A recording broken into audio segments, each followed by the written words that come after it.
ሰላም እንዴናችሁ ውድ የተከበራችሁ ተመልካቾቼ ስፖርታዊ የዝውውር መረጃዎችን እኔ በረከት ይዤላችሁ ቀርቤያለሁ። ለቻናሌም አዲስ ከሆናችሁ ይህን ቻናል ሰብስክራይብ ማድረጋችሁንም አትርሱ። እንዲሁም በቀጥታ ወደ መረጃዎቼ ሳልፍ ሪያል ማድሪዶች ከሁይሰን ጋር ቀጥተኛ ግንኙነት ነበረው። እናም የተጫዋቹ ቅድሚያ ፍላጎትም ተረጋግጧል።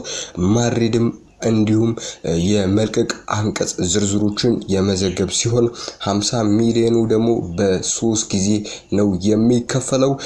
ቼልሲ፣ ሊቨርፑል እና አርሰናል ተጫዋቹን ለማስኮብለል ፈልገው ነበር።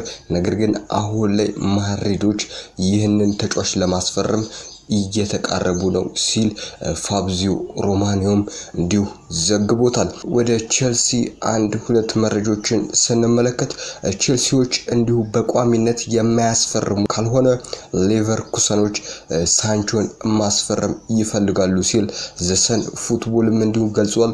ሳንቾም አሁን ላይ በክረምቱ ቼልሲን ይለቃል አይለቅም የሚለው አሁን ላይ አጠራጣሪ ጉዳይ ነው። ነገር ግን ቼልሲዎች ይህን ተጫዋች የሚለቁት ከሆነ ባየር ሊቨርኩሰኖችም ይህንን ተጫዋች ለማስፈረም ቅድሚያ ቦታም ይሰጡታል ተብሎ እየተነገረ ይገኛል። ኢንዞ ማሬስካ ፎፋናን ያደንቃል። ነገር ግን የጉዳት ሪከርዱ ክለቡን ለእርሱ የሚቀርብለትን ማንኛውም አይነት ጥያቄ ሊሰማ ይችላል። ይህ ተጫዋች ደግሞ አሁን ላይ ቼልሲ ጋር የመቆየት ነገሩ አጠራጣሪ ጉዳይ ውስጥም ገብቷል። ወደ ሊቨርፑል መረጃዎች ስናቀና ሊቨርፑሎች የአታላንታውን የ27 ዓመት አጥቂ ላይ አይናቸውን ጥለዋል። ዋጋውም እስከ 60 ሚሊዮን አካባቢ ይሆናል ተብሎ እየተነገረ ይገኛል። ይህ ተጫዋች በአታላንታ ቤት እጅጉን ድንቅ የሚባል እንቅስቃሴ እያሳየ የሚገኝ ተጫዋች ነው። ሊቨርፑሎችም ይህን ተጫዋች ለማስፈረም ፍላጎት እንዳላቸውም ትራንስፈር ማርኬትም ዘግቦታል። ሊቨርፑሎች ከባየር ሊቨርኩሰኑ ጀርሜን ፍሬቦርግ ለማስፈረምም ንግግር ላይ ናቸው። ሆላንዳዊው እንዲሁ ተጫዋች ወደ ሊቨርፑል የመሄዱ ነገር አሁን ላይ እርግጥ ነው።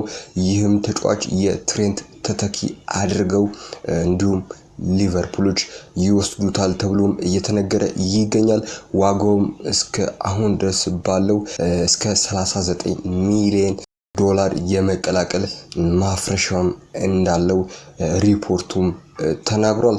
ይህ ተጫዋችም አሁን ላይ ወደ ሊቨርፑል ለመሄድ እጅጉን ከምን ጊዜውም በላይም ተቃርቧል። ኢብራሂም ኮናቴ ጋር በአዲስ ኮንትራት ዙሪያ አሁንም ድርድር ላይ ናቸው። ይህ ተጫዋች በሊቨርፑል ቤት በመሃል ተከላካይ ስፍራ የሚጫወት ተጫዋች ነው። ኢብራሂም ኮናቴም በሊቨርፑል ቤት አሁን ላይ ይቆያል ተብሎም እየተነገረ ይገኛል። ወደ ማንቸስተር ዩናይትድ መረጃዎች ሳልፍ ማንቸስተር ዩናይትዶችም ከማቲያስ ኩኔ ጋር ስምምነት ዙሪያም እየተወያዩ ነው። በሁለቱ ወገኖች መካከል ንግግሮች አዎንታዊ በመሆን መንገድ ቀጥሏል። ማንቸስተር ዩናይትዶችም ለማቲያስ ኩኔ ዝውውር ከወልቭስ ሃምተር ወንደርስ ጋር እየተነጋገረ ያለ ውይይትም በከፍተኛ ደረጃ ላይ ቀጥሏል። ማንቸስተር ዩናይትዶችም በክፍያ መዋቀር ላይ መፍትሄ ለማግኘትም በመስራት ላይ ይገኛሉ ሲል ፋብሪዚዮ ሮማኖ ተናግሯል። ይህ ዝውውርም አሁን ላይ እየተጠናቀቀ ያለ ይመስላል። እንዲሁም ማንቸስተር ዩናይትዶች የቀድሞ የቼልሲ ተጫዋች የሆነው በአሁኑ ሰዓት ደግሞ በኖቲንጋም ፎረስት ውስጥ ያለው ሆድሰን ኦዶይ ሁኔታም በቅርበት እየተከታተለም ይገኛል። ካሉል ሆድሰን ኦዶይ በኖቲንጋም ፎረስት ያለውም የኮንትራት ጊዜ በሚቀጥለው ክረምት ያበቃል ተብሎም እየተነገረ ይገኛል። ወደ አርሰናል መረጃዎች ስናቀና የአንቶኒ ጎርደን ወደየት ያቀና ይሆን የሚሉ መረጃዎች አሁን ላይ ወደ መድፈኞቹ ሊያቀና ይችላል ተብሎም እየተነገረ ይገኛል።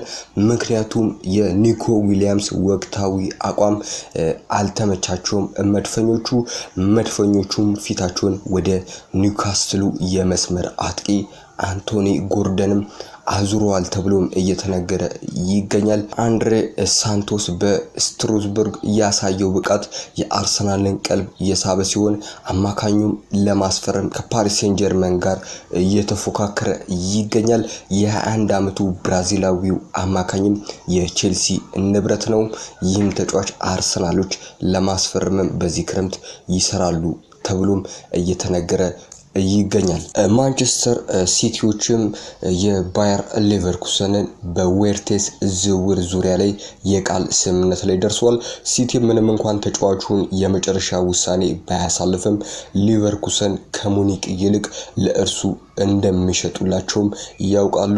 ዌርቴንዝም ወደ ማንቸስተር ሲቲ የሚያደርጉን ዝውውር አሁን ላይ እየተጠናቀቀም ያለ ይመስላል። ማንቸስተር ሲቲዎችም በሬንደርስ ላይ ያላቸውም ፍላጎት ለመግለጽ ከኤሲ ሚላን ጋር ተገናኝተዋል። ንግግሮቹም ገና በመጀመሪያ ላይ ደረጃ ናቸው። እንዲሁም የቀረበው የዝውውር ጥያቄ የለም። ነገር ግን ውሃ ሰማያዊዎቹ በክረምቱ የዝውውር መስኮት የአማካኝ ዝውውር እንደሚፈጽሙም ተስፋ አድርጓል። የዝውውር መረጃዎች ይህንን ይመስላል። በሌላ የዝውውር መረጃዎች የምንመጣ ይሆናል። ቸር ቆዩልን።